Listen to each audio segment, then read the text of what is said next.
Hello everyone, this is Anastasiia Stoianova with you guys, and we are going to continue talking about CELPIP listening.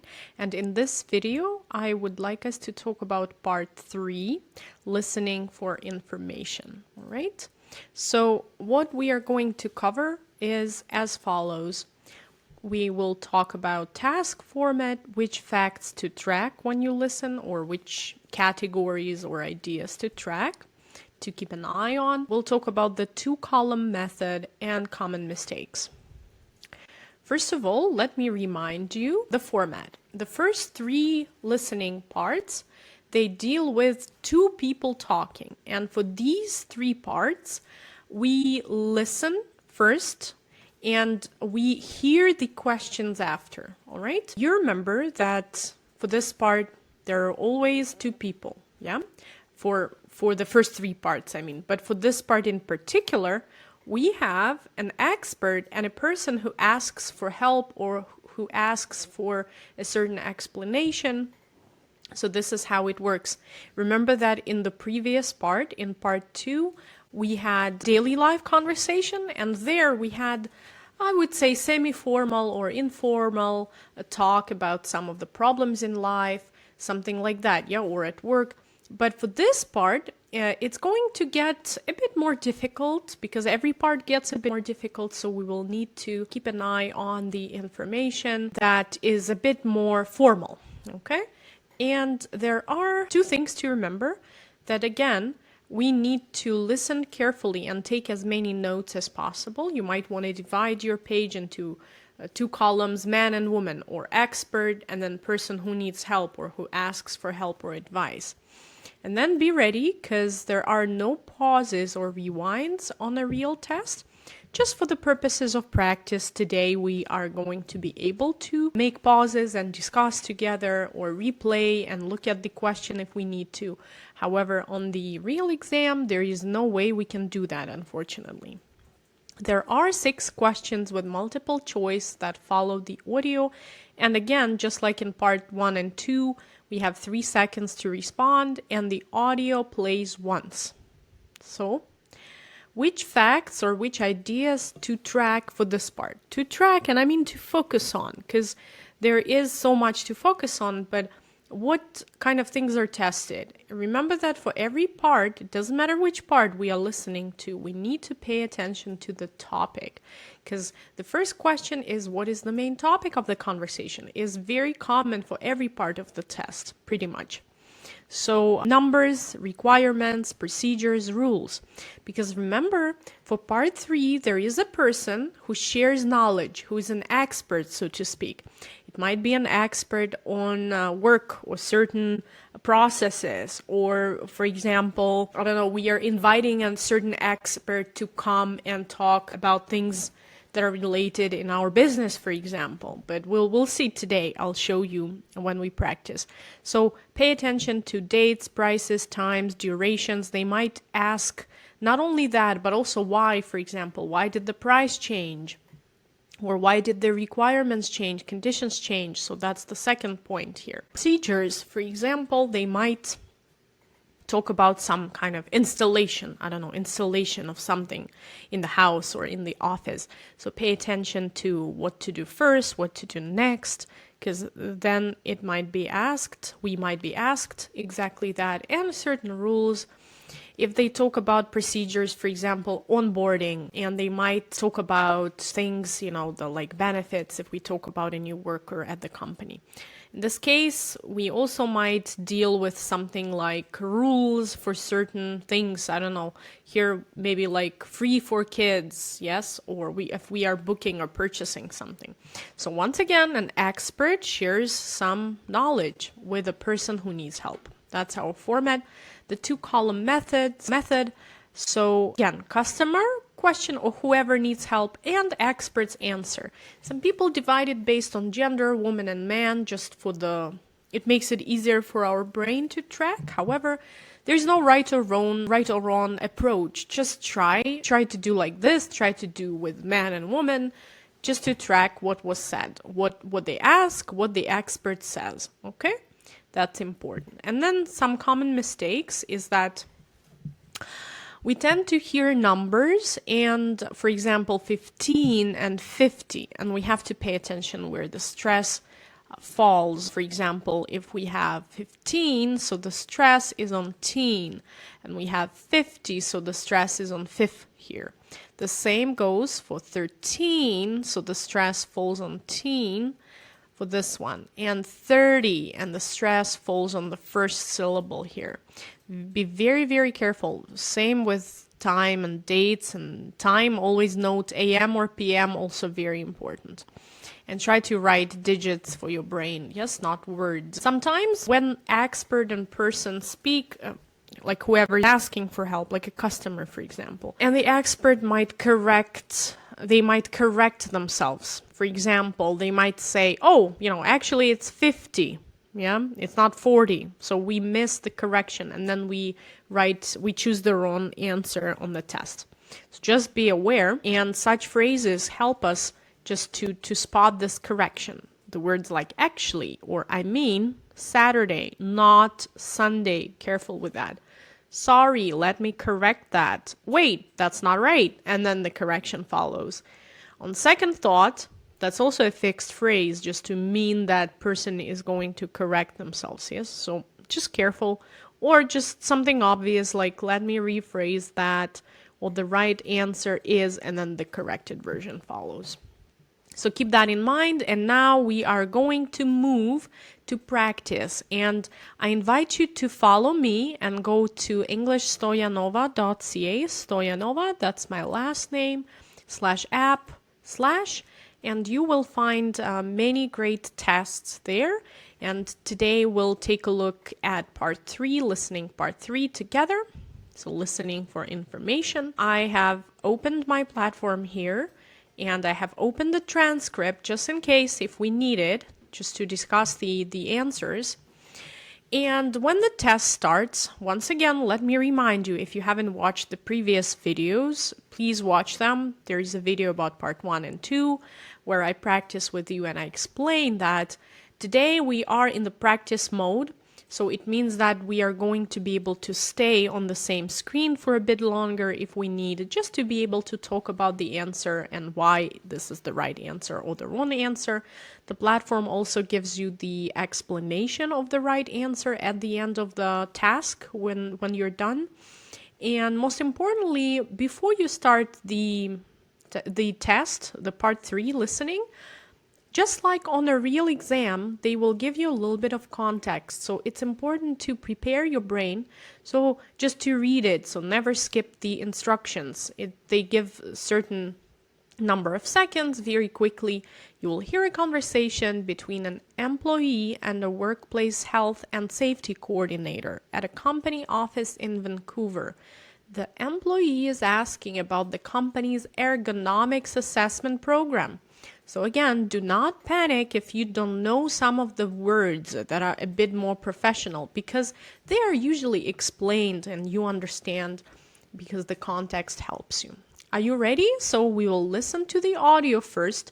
Take your notes. Remember to divide your piece of paper because you will be working on your computer. However, on a real test day, you are also given a piece of paper to make your notes.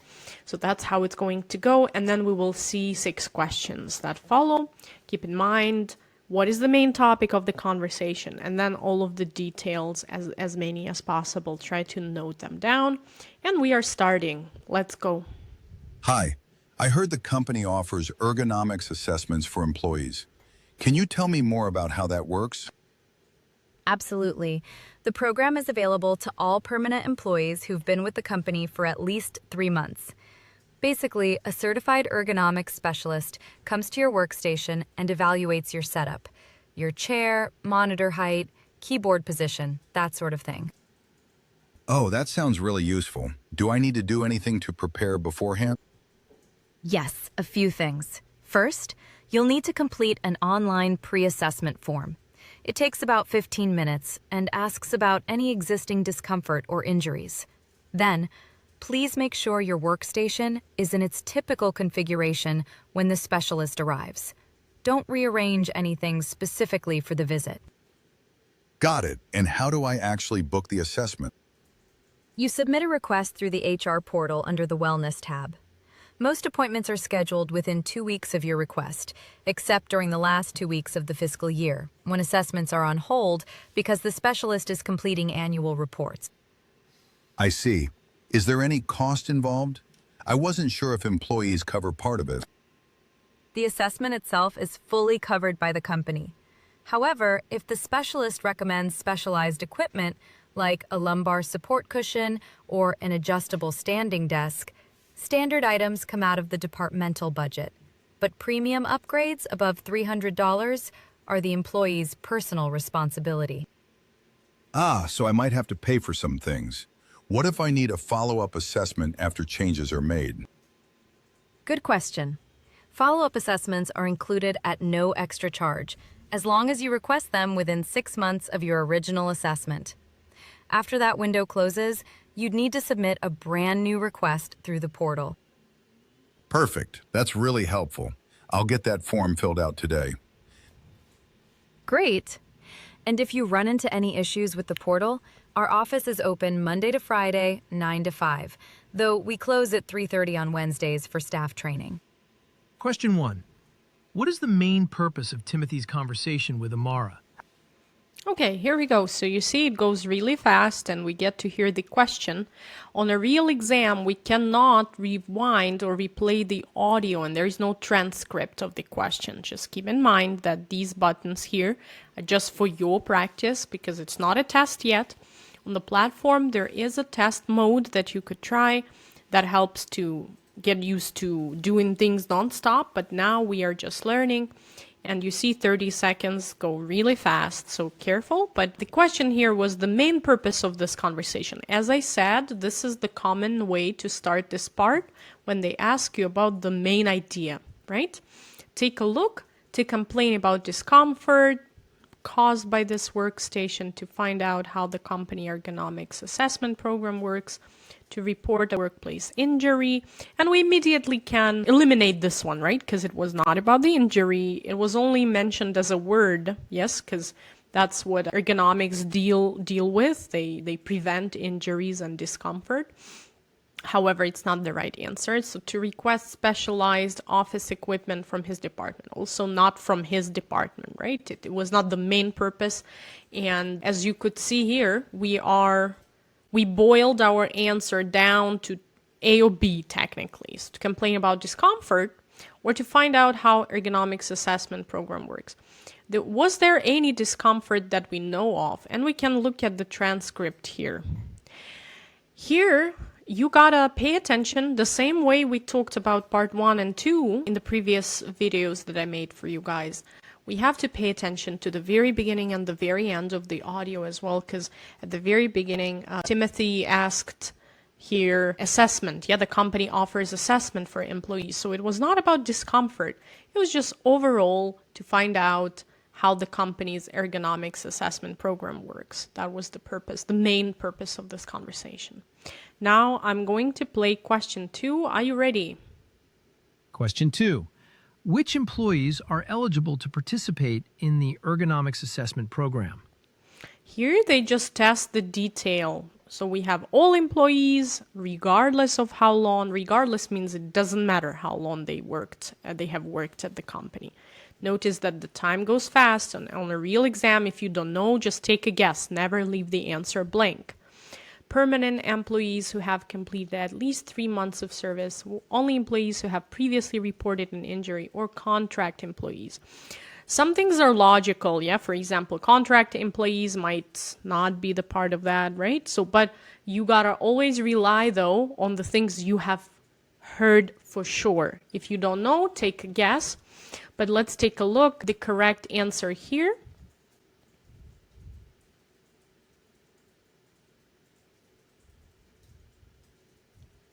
There were so many details, right? So, but at the very beginning, they said the program is available to all permanent employees who have been with the company for at least 3 months. So it's not contract employees. So that's not the right answer. Not this one, not with an injury. So permanent employees who have completed at least 3 months of service. That would be the right answer here. And question 3. By the way, if you wanted to take a look at the question, which employees are eligible. When we are done with the task itself on the platform, as you remember probably, if you have watched the previous videos, you are going to be able to see the correct answers and explanations. So when you work at home on your own without a tutor, just using the platform, you are going to be able to do just fine because all of the explanations are there. Okay, good. Question 3. What does Amara say about how employees should prepare their workstation before the specialist arrives? Okay, how should they prepare? Do you remember this fact? What should workers do when they are waiting for this assessment specialist to arrive? They should photograph their current setup, send it to HR portal. If you haven't heard it, so you eliminate it. Yes, there was no such thing. They should leave the workstation exactly as they normally use it. Sounds about right. Let's check the rest. They should reorganize it to match ergonomic guidelines before the visit. Not really, right? Because why would they need a specialist then? So also, and remove any personal items. We haven't heard anything of such matter. So we see that here, they should leave the workstation exactly as they use it. Yes, so make sure your workstation is in its typical configuration when the specialist arrives. So nothing should be changed. Yeah, it specifically said don't rearrange anything specifically for the visit. Whoops. Okay, great. And I'll show you the question. What does Amara say about how employees should prepare their workstation before the specialist arrives? So we've done that. We are halfway through the tasks. So questions 4, 5, and 6 are going to follow. Let's go. Question 4. When are ergonomics assessments not available to employees? Not available. So that's the key. Remember, because again, they test the detail, the specific detail. They were saying about the end of the year. Yes, in the final 2 weeks, not the end of the year, but the fiscal year, so-called. So nothing about the statutory holidays or first weeks of each new quarter. We haven't even heard that, so we can eliminate whenever the HR portal is undergoing maintenance. And we can always, again, open the transcript in a separate window if you need, and you can double check if you're just learning on your own. So if we want to check that, we can check that. So here we go. How do I book the assessment? And it says scheduled within 2 weeks, except during the last 2 weeks of the fiscal year. Explains why. When assessments are on hold because the specialist is completing annual reports. So they are doing some kind of admin work during this time. Okay, 2 more questions. Let's go. Question 5. Question 5. Under what condition would an employee be required to pay for recommended equipment? Okay, required to pay for the equipment. So again, if you remember the small detail when they were saying that he would have to pay extra if the equipment is needed for a follow-up assessment rather than the initial one, if the employee has been with the company for fewer than 6 months, if the recommended item is a premium upgrade costing more than $300, if the total cost of all recommended items exceeds the departmental budget. So careful with that, but if you paid attention, you definitely have heard this number, right? $300. They said it specifically, and they also used the same terminology here, premium upgrade. So nothing was truly paraphrased. It was the same thing, you see? Standard items come out of the departmental budget, but the premium upgrades above $300 are the employee's personal responsibility. And then this man says, oh, I might have to pay for some things. Yeah. So that's how we know. And that's the right answer. And the final answer, let's listen. Question 6. Based on the conversation, what can be inferred about why Amara mentions the Wednesday office hours? Okay.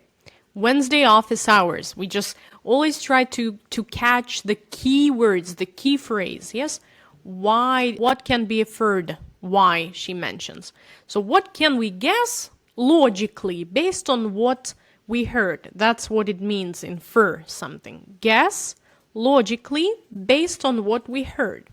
To point out that the HR portal is only updated on Wednesday afternoons, to warn Timothy that he may have difficulty reaching the office if he calls midweek. To explain that ergonomics assessment cannot be booked on Wednesdays, or to let Timothy know when he can personally drop off his pre-assessment form. Once again, very specific detail is tested, and just logically, based on what we heard, let's take a look again. I want to show you. 9 to 5, Monday to Friday. We close at 3:30 on Wednesdays for staff training, right? So, here we go. What can we guess? This one, to warn Timothy that he may have difficulty reaching the office if he calls midweek. So, because they have shorter Wednesday hours, yeah? So, he should plan accordingly. Okay, are you ready to check the answers? If we click next, we completed the practice. That's how it's going to be on the exam. But the only difference is that it goes non-stop. It's very fast, 30 seconds. You only briefly can read. So develop your reading speed. Even if you're not so sure, take a guess, click on the answer, and you might get lucky and you might get it right. So here we go. Are you ready? Yay! So we have all 6 correct answers. Congratulations. And the platform explains each answer, why it's correct, or it explains why it's not correct. So, because sometimes it's only briefly mentioned, or like it does not, a person does not mention any specific things. So all of the answers are explained if you want to take a look. And if you have any doubts, you could check on our platform. That was the 3rd task, part 3 in the practice dashboard here, you see. And of course, we are going to talk about all of the parts. I have already made videos about problem solving, daily life conversation, and you will see that there will be videos about each part of the test. And I want to just remind you guys that for every part of the test, we have course lesson, and it's very detailed, and I'm showing you right now, very detailed with more life hacks, with more things to learn, with common scenarios. And yeah, so please, you are more than welcome to check out our platform. Just to remind you, this website here, English, and then my last name, Stoianova, Stoianova, you see on the screen here. .ca/app. There are some free materials that you could check that can prepare you and that can make you succeed. And I hope you enjoyed this lesson today, and I will see you in the next video listening to a news item. So one more listening part of the CELPIP test. So see you soon, and good luck with your practice. Good luck on your exam.